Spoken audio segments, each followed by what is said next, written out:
Cordyline mungka, another cordyline na kaakit-akit yung dahon niya. May favorite cordyline na napakagandang tingnan.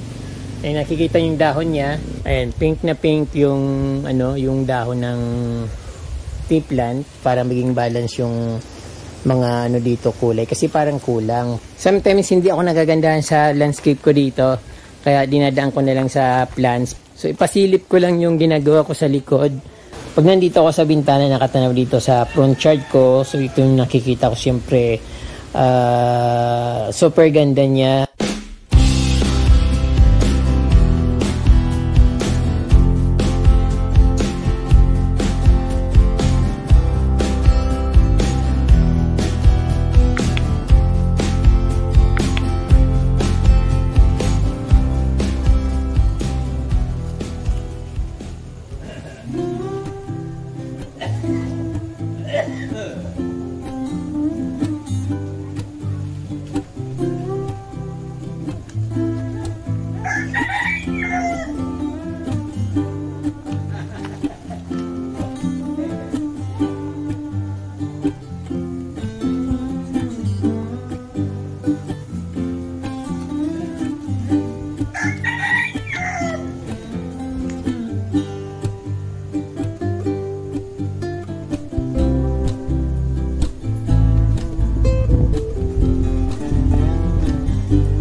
Ito yung mga anahaw ko, malalaki na.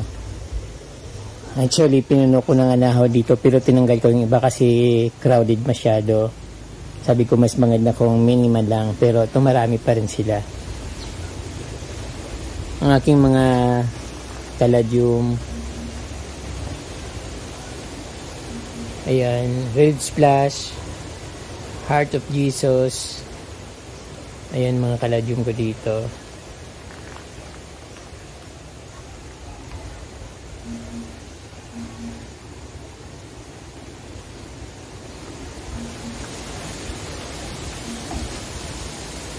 Philodendron,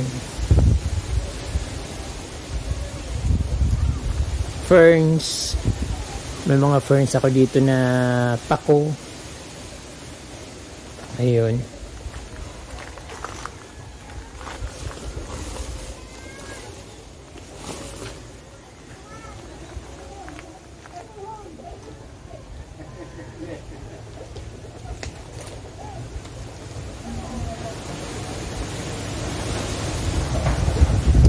Sobrang malakas ang hangin, parang bumabagyo siya.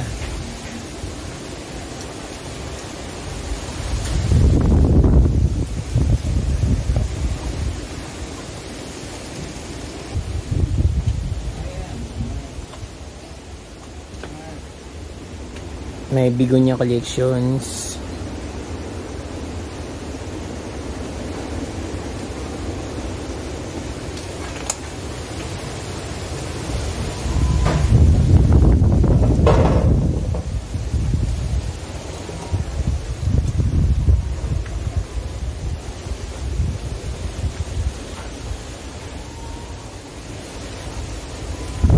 Red Splash, mga cordyline,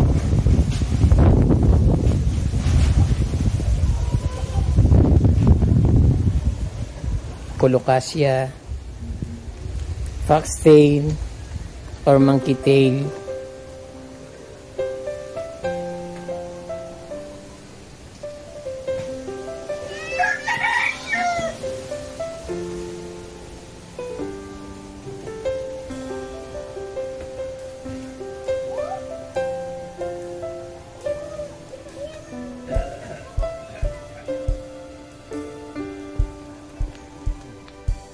cordyline, mungka,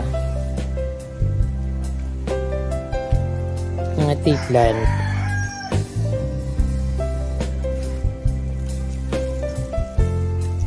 plant, then croutons,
aguho,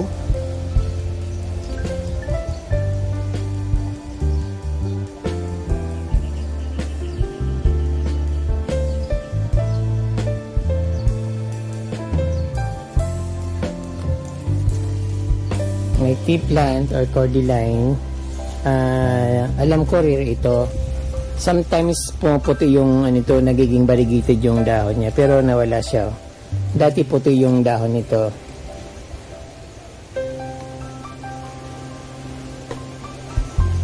And then may another cordyline na kaakit-akit yung dahon niya. Nakikita nyo, ang ganda, may pink at malilit yung dahon.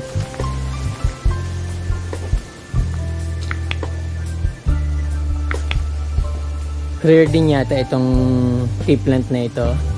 Siyempre yung ordinary tea plant hindi nawawala yan dito, palagi yan dito. Ayun.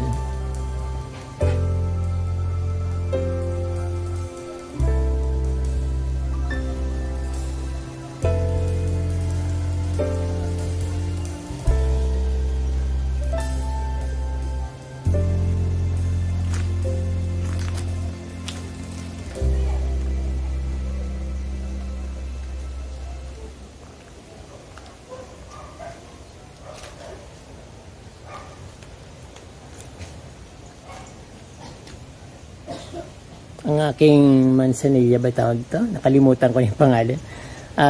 Ito yung fini-feature sa Baguio Botanical Garden, dun sa bago nilang forest garden. At ayun. Ang dami niyang flowers. At kulay pink.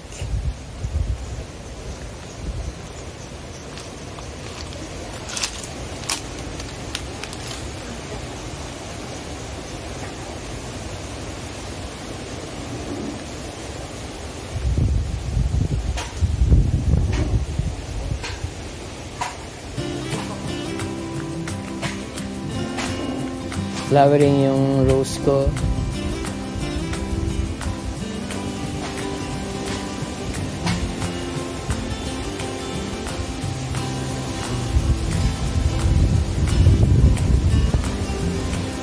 Ang aking mga tea plant, pulang-pula. Ayan.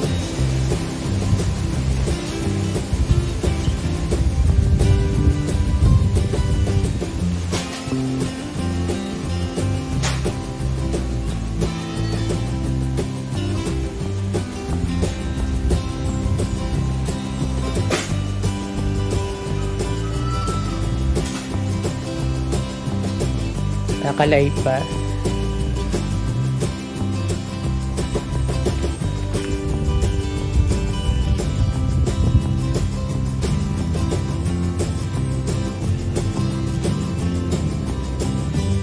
Mataas na ulit yung mga copper plant ko. Kakagupit ko lang yan. And dark na ulit. Yan, medyo naging maganda yung mga ano dito, mga croutons. Malago na sila. Pero nasusunog dahil sa sobrang init. Kung binabagyo sa iba, dito sa amin sobrang init naman.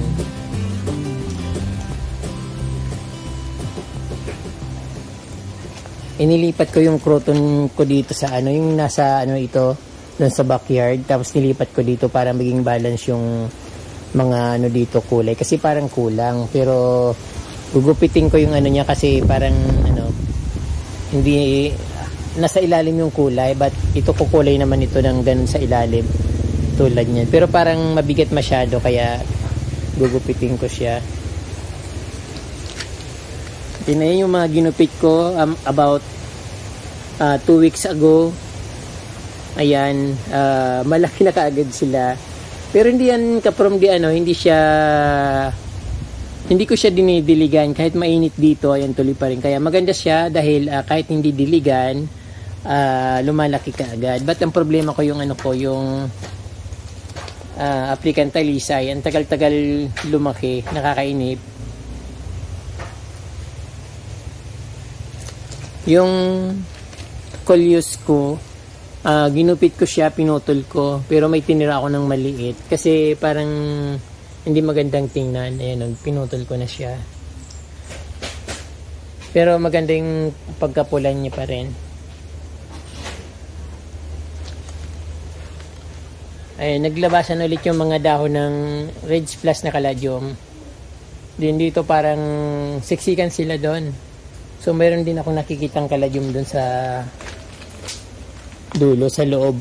Ayan. Mga kalati ako dito. Tapos yung cordyline na may favorite cordyline na napakagandang tingnan. Ay nakikita yung dahon niya. May pink, may parang neon. Pink, orange, green. So, napakalakas ng hangin.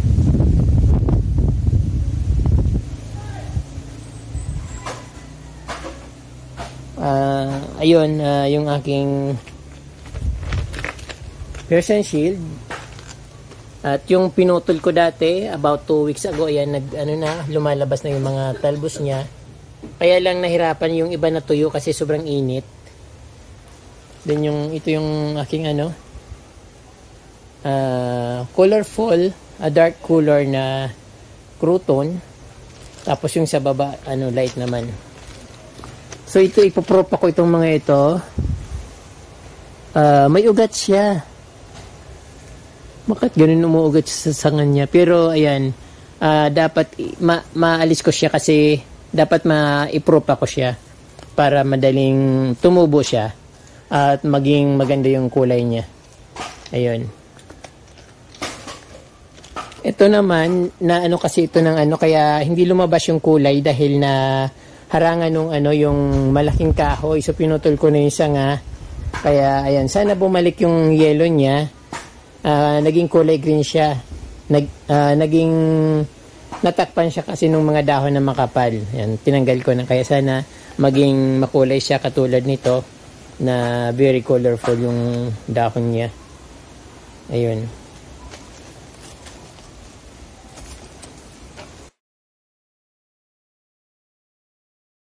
Tapos ito naman, ito parang, magkakaiba kasing variety sila pero magkakamukha naman yung dahon. Tapos ito, bala ko naman itong i-direct soil kasi nasapat lang siya para medyo lumaki at bumilis yung paglaki niya.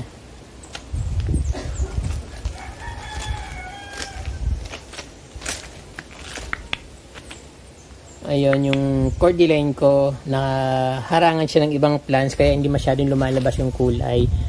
But sana ayan, mainit naman at hindi nga umuulan dito. Tapos yung tea plant tea plant na pula, hindi pa rin lumalabas yung pagkapula niya. So parang maroon pa rin siya. Hindi ko alam kung kailan lalabas yung kulay niya. Ayan.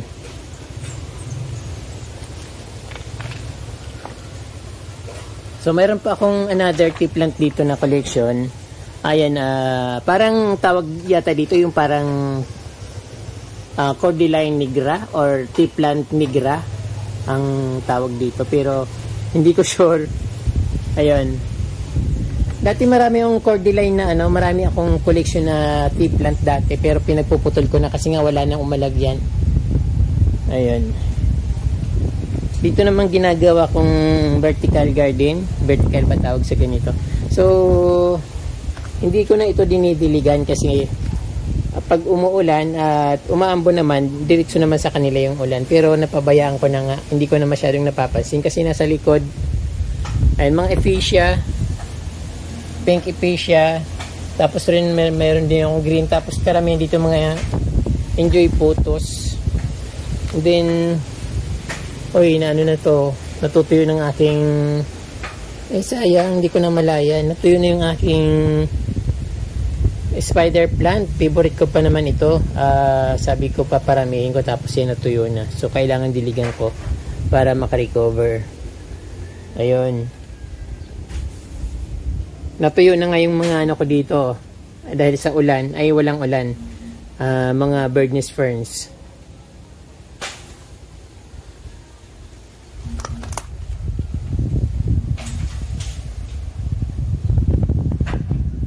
Ayan, marami na akong pwedeng tanggalin dito kasi nakakaharang sa daan.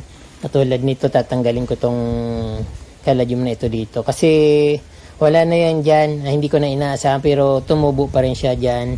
At ayan, lumabas ng taba. Tapos itong pinutol ko na ito dati, yung tawag dito, day pin. So, tinanggal ko na yun dyan, pero ayan, bumalik ulit.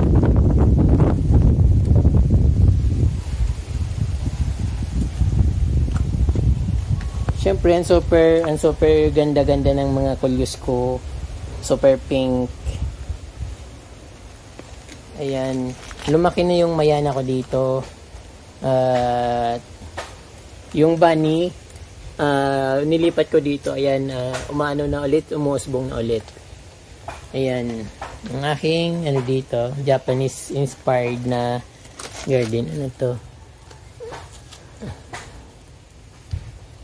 Ayun, ang ganda-ganda pa naman.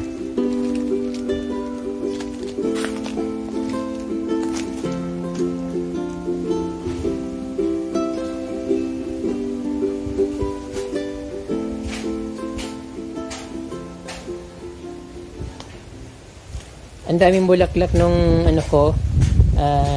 Mexican Fittonia. So, isang puno lang siya o dalawa.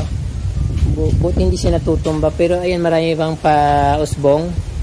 Siyempre yung iba nga pinutol ko para magsanga siya ng marami. Para pag nagbulaklak, sabay-sabay maraming tingnan para mas maganda.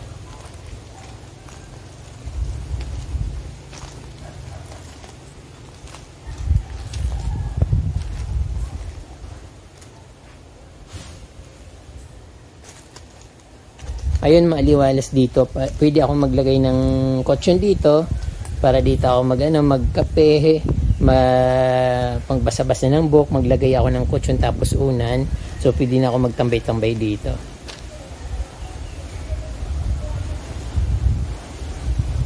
Wala kasi akong coffee table na panglagay dito kasi yung mga coffee table ko dati bulok na kasi mga kahoy na ordinary lang naman yun.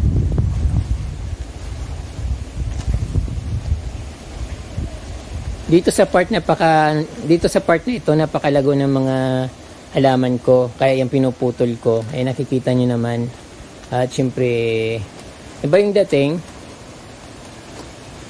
Marami pa akong ginagawa sa likod kaya hindi ko pa masyadong ini-expose yung sa likod dahil ayun, nasira nga yung mga halaman ko doon dahil sa init. Tapos ginagawa ko, tapos yung Christmas tree ko natuyo. So hindi ko na nga alam kung anong gagawin ko. Ito naman yung parang kamukha siya ng lavinia pero hindi siya lavinia. Maganda ito. Lumalaki rin to kapromdi. Parang nagiging maliit na puno. Parang pag matagalan. Ayan, aking mayana. So yung mayana na ito, yung ibang variety ito kapundi, yung parang may mga tuldok-tuldok na yun sa dahon niya. Ano to? Wow, kakaibang ano to, na natuldukan siya ng malaking neon. Ayun. So ito yung mayana na ito, parang red, pero ano siya, ibang variety.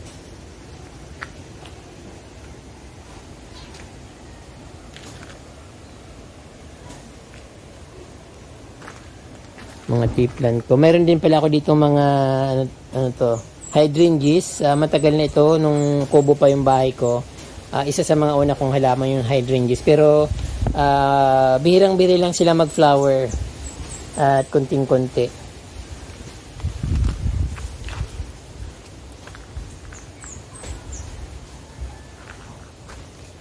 Ito naman kung saan-saan naman ito tumutubo. So hindi ko nga alam na mayroon pa pala akong ganito dito. Pero alam ko mayroon akong nilagay niya sa paso.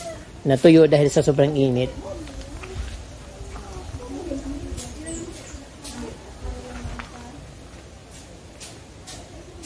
Para akong nasa gubat kapag nandito yung ano ko. Nasa gubat nga pala ako. Parang nasa rainforest kapag pinapakita ko yung mga part ng ganito. Napakarami kong pislili dito. Ito yung pislili na napakahirap mamulaklak. Tagal-tagal niyang magbulaklak. At never ko pa itong nakita magbulaklak. Pero yung isang puno nakita ko once, yung pinasok ko sa loob, ay may flower siya. Isang beses lang. In white croton.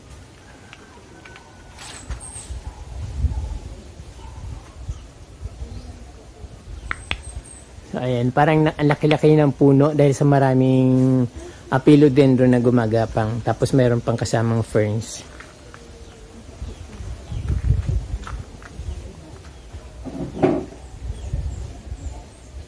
Mga dito, mga ayan, pink na pink yung yung dahon ng tea plant.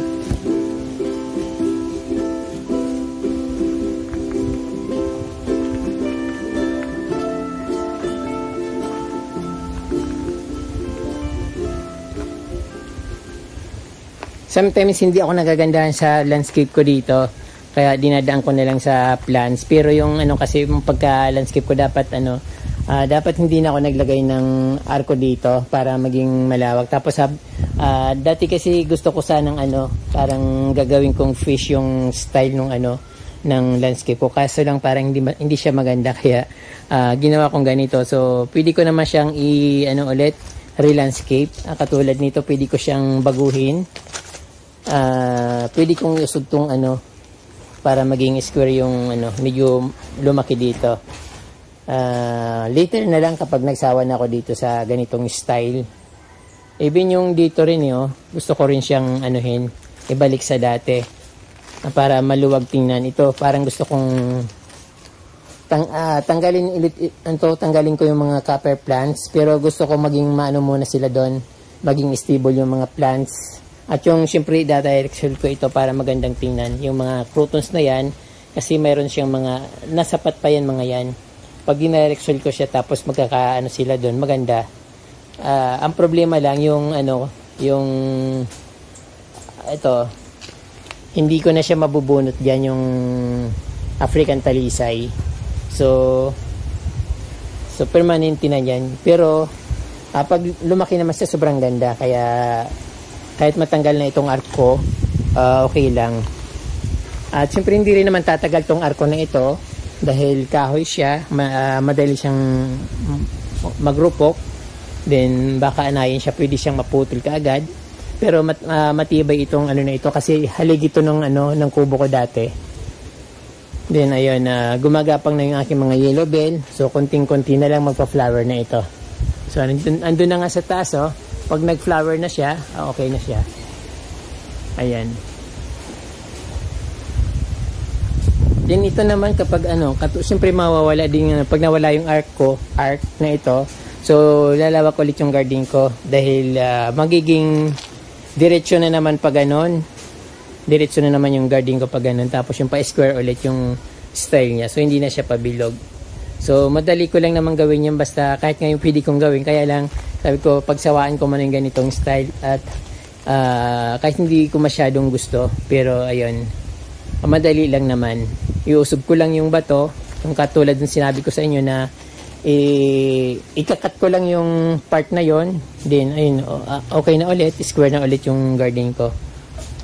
Ayun, pati ito ganun din.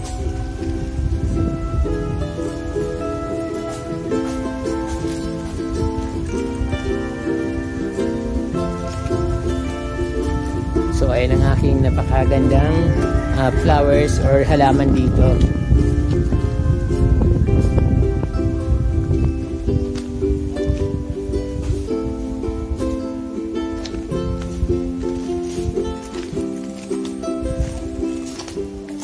So ipasilip ko lang yung ginagawa ko sa likod. Ayan, nagtatanim nga ako doon ng grass, pero parang hindi pa, wala kasing mahirap ulit ang tubig. Dati mong pagdating ko parang okay na, tapos ngayon biglang wala na ulit ng wala ng tubig na naman dahil tag-init na naman at summer. Ayan, maluwag na dito Kapromdi. At ayun nga, ayun dito dati yung ko yung mga anthurium, inalis ko na dito. Tapos tinambakan ko ulit ng lupa. Then tinaniman ko ng mga dito, copper plant katulad nung nasa harap na plants na dark color. Then naglagay ako ng mga, yung binibilog ba, yung pokienti or tiangguba. Tapos yung Christmas tree ko na Eugenia, ayan, nilipat ko dito pero parang hindi yata mabubuhay. Kasi malaki na siya, tapos wala pala siyang ugat, kukunti. Kaya nung nilipat ko dito, at ayun nga, nilipat ko siya dito pero maulan nung that time.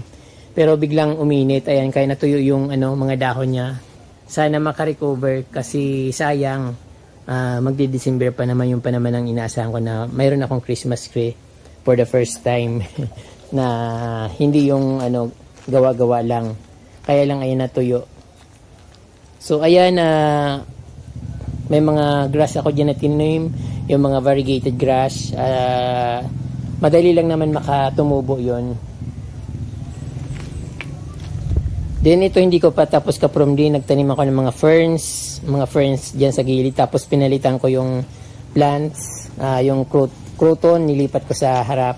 As dito, yung nilagay ko yung mga marami siyang puno na nilagay ko, pero kailan ko lang siya nilagay pa, baka mga 1 month, 2 months maganda na siya. So ayan yung garden ko dito sa likod ng bahay. Ayan, pero maluwag na siya. Hindi katulad dati na masikip dahil tinanggal ko na yung ko dito, yung nilagay ko na anthurium, din yung rubber plants na yun dating pinapakita ko sa inyo. So ayan ang garden ko dito sa likod. Malaki at sana makarecover yung Eugenia plants.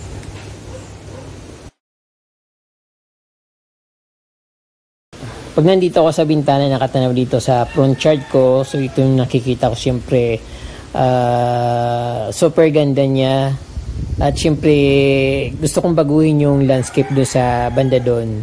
Sa may dark plants, sa may copper plants. Gusto kong maging square ulit siya. At ibabalik ko yung dating landscape ko.